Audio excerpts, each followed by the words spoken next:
So Greenpeace Africa is campaigning for ecological farming in East Africa.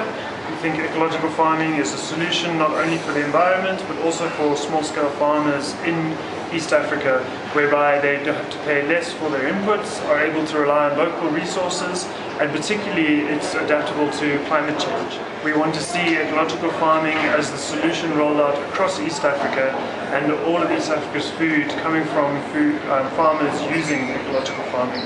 The campaign targets funders and governments in order to support ecological farming, particularly donors from outside Africa who are giving money for agricultural development in Africa. We want to make sure that that money is spent on ecological farming in order to support farmers to benefit financially.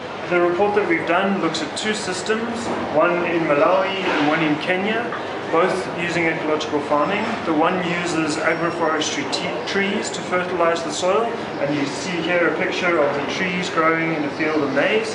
And then also in Kenya, using push-pull, you can see here a farmer in a push-pull field which intercrops various other crops with the maize crop in order to repel pests.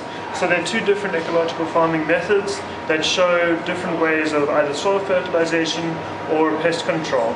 And with these sorts of methods that we've been pointing out in this report, you can really see that ecological farming is financially beneficial for farmers. So together with looking at the cost of the inputs, the money that they're spending on the inputs, and what they're getting out, they're definitely benefiting financially because they don't have the cost when they're using ecological farming of the expensive chemical inputs. And obviously they're also getting increased yields through their use of fertilization techniques like agroforestry. So ecological farming is a system of farming that provides healthy food for people and for a healthy planet. It doesn't use chemical inputs and it doesn't contaminate the environment with genetic engineering.